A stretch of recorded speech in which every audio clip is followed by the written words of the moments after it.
Hola, buenas noches. Quiero agradecerte que estés aquí en el quinto episodio de Economía y tú, después de un pequeño receso que tuvimos que tomarnos, pero ya estamos de vuelta.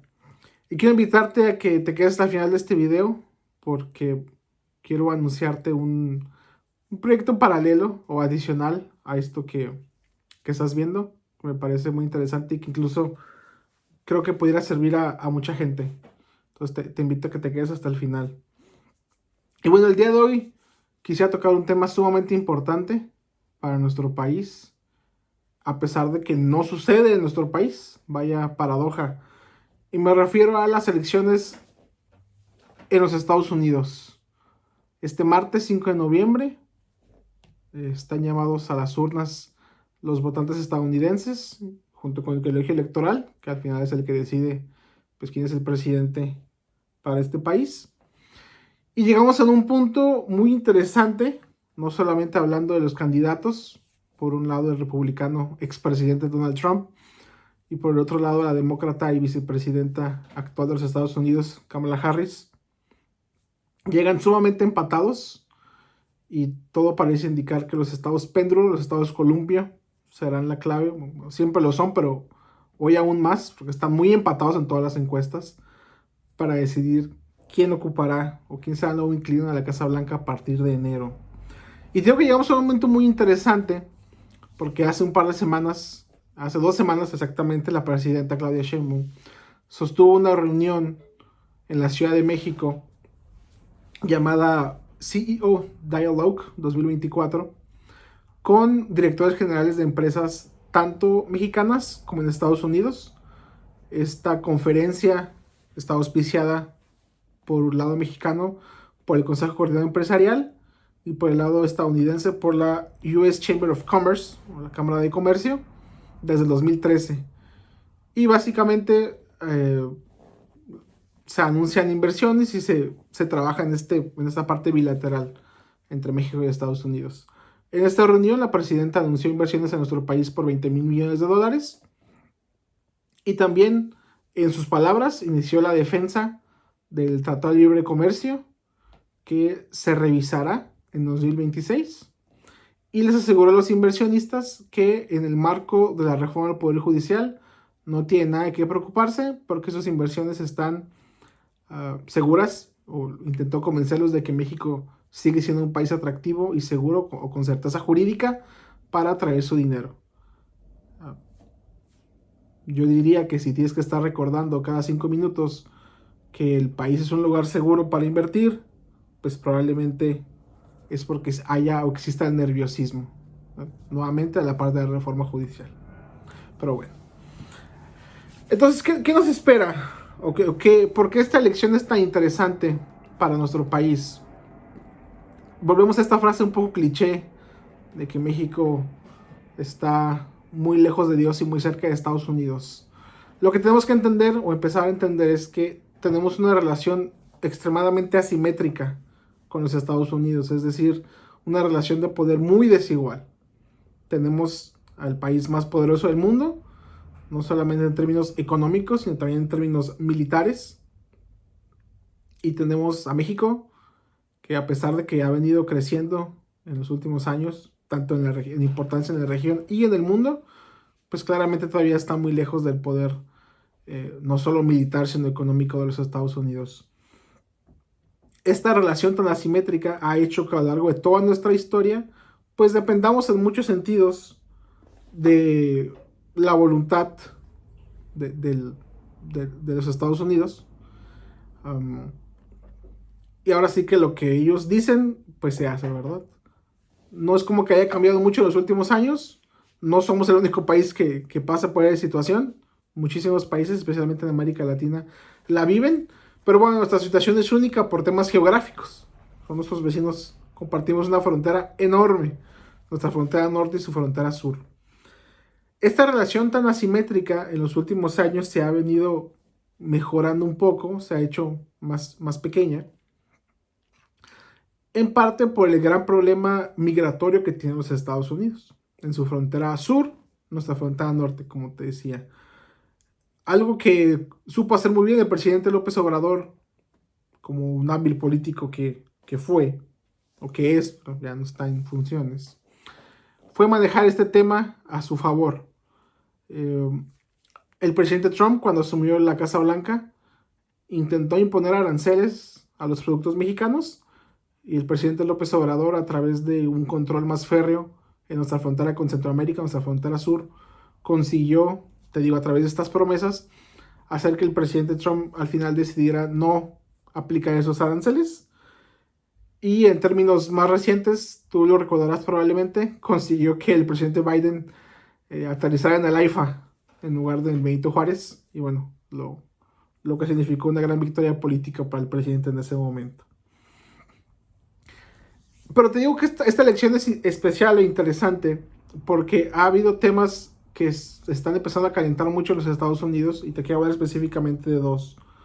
Uno de ellos es el tema migratorio, como ya te lo comenté. Si tú has acompañado las noticias, te darás cuenta, habrás escuchado que hay ciudades que están completamente rebasadas en términos de migrantes. No cabe un alma más en estas ciudades. Y cómo pues se vuelve un tema más preocupante. Y del lado republicano, digamos, siempre ha sido una parte que se ha atacado. Y el presidente Trump, desde el 2016, siempre basó parte o gran parte de su campaña en esta parte de combatir la inmigración ilegal. Pero ahora la parte preocupante, o la parte que realza en estas elecciones, es que los demócratas, que históricamente, digamos, son un poco más aliados del tema migratorio, también ya han empezado a levantar la voz y a decir, bueno, esto es un problema real, es un problema muy grande y tenemos que hacer algo. Y el problema, el eterno problema de las drogas. La crisis de fentanilo que atraviesa Estados Unidos, que mata a cerca de 100,000 personas al año, más que cualquier guerra en activo que tengan en este país, que ha causado disturbios y una serie de levantamientos, revueltas, confrontaciones, como lo quieras llamar, muy interesantes, no interesantes, sino muy fuertes adentro de este país. Y esto ha levantado, por un lado, que los republicanos ya hayan amenazado, ya hayan dicho que pretenden tratar a los cárteles mexicanos como terroristas.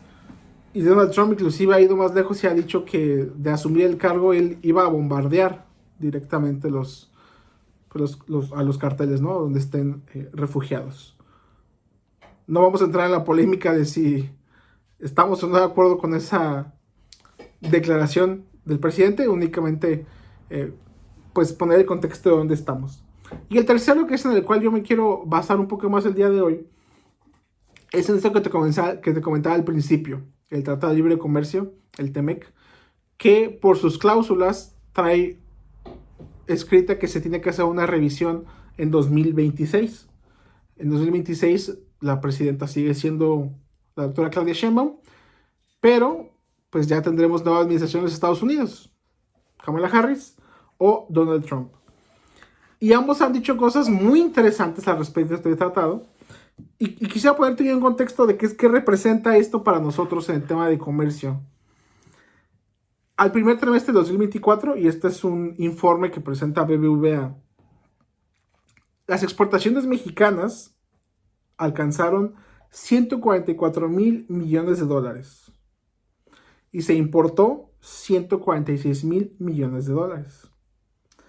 De esa cantidad que te acabo de mencionar, el 82.7%, prácticamente casi todo de lo que se exporta va hacia los Estados Unidos. Entonces, 144,000 millones, de esos 144,000 millones, 82% va para Estados Unidos. Y de todo lo que se exporta, las manufacturas representan 127,000 millones de dólares, o el 88.5% de ese total. Y dentro de la manufactura, el principal rubro, la principal industria que aporta es el sector automotriz. ¿Y esto por qué se vuelve importante? Porque Donald Trump dijo en un reciente meeting de campaña y amenazó directamente a una empresa que se llama Stellantis.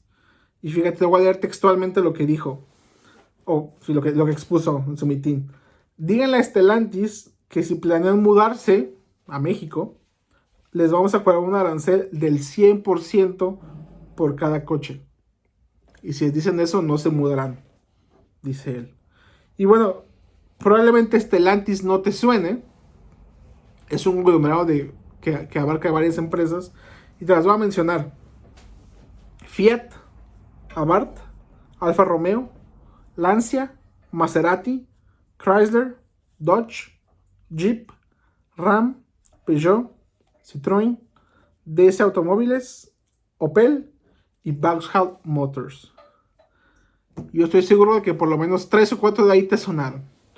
Imagínate lo que representaría o el golpe que sería para la economía del país que se le aplicara un arancel o un impuesto del 100% a cada coche producido en este país para exportación a los Estados Unidos, que como acabamos de ver es el 82%.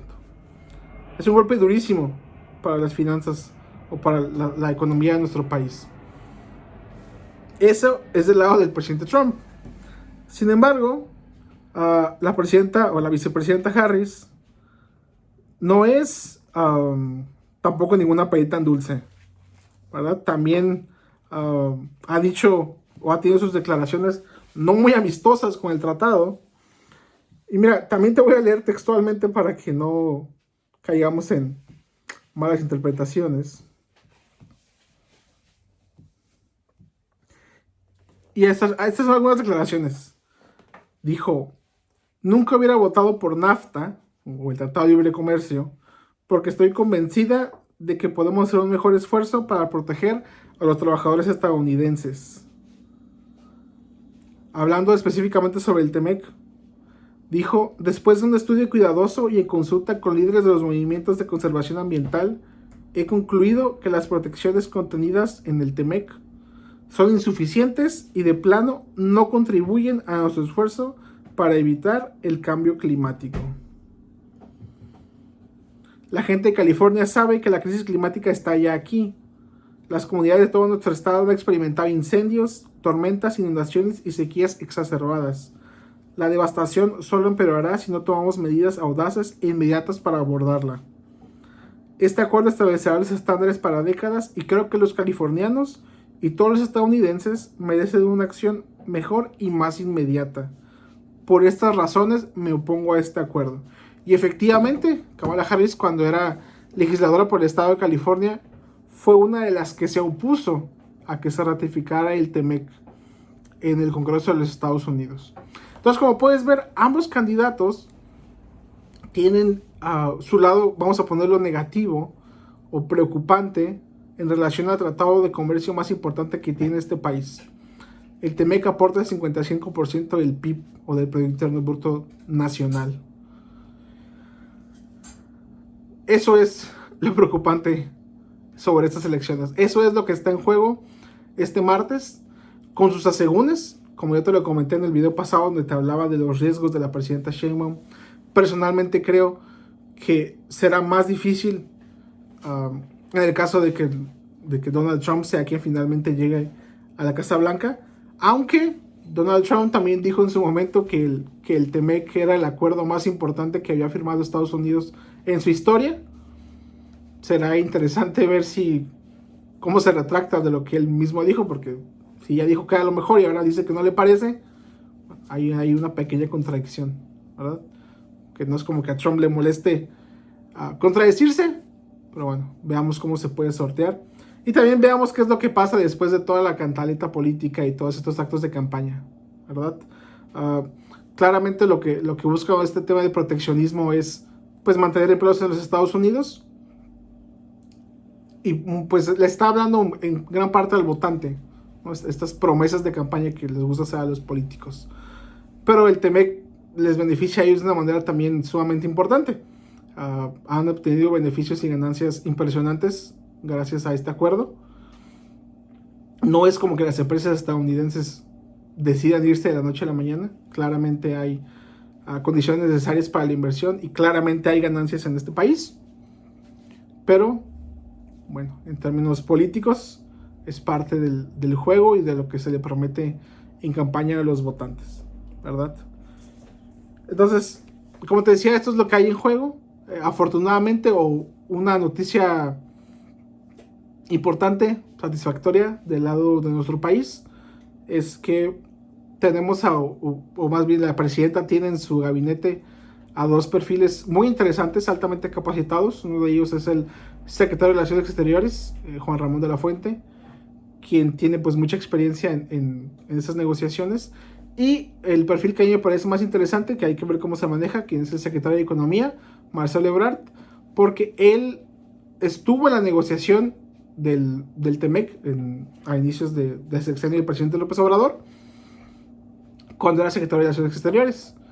Y bueno, tiene una relación, no sé si podemos llamarla amistosa, pero cordial con Donald Trump.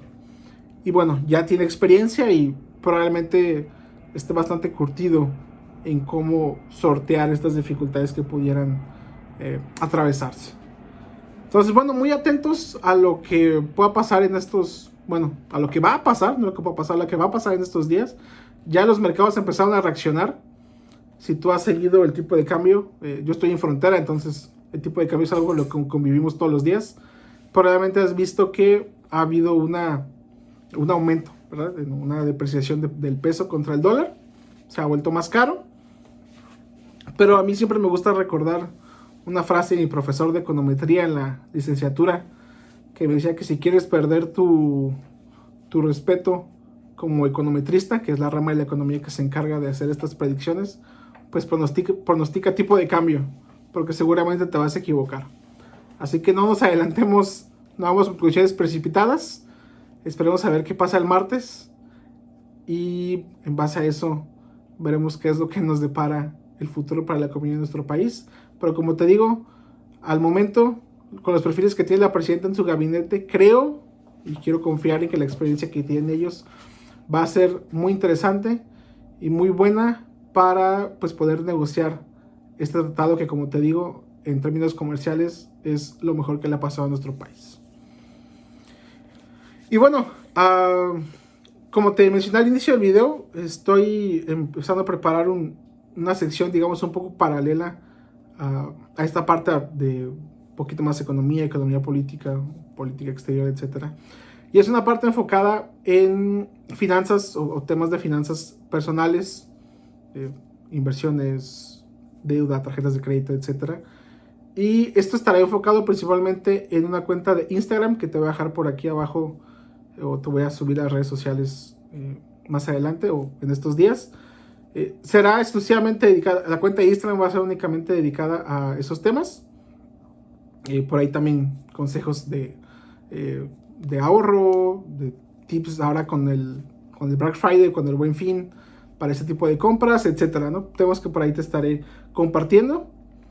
Te digo, perfil de Instagram, e inclusive si hay algún tema en particular, alguna pregunta sobre finanzas personales que quisieras que te contestara, que siempre has tenido, etcétera, estaré abierto a que la puedan dejar por ahí y ir creando o subiendo este tipo de material a esta parte. Nuevamente muchas gracias, muy atentos a lo que pase este martes y nos seguimos viendo.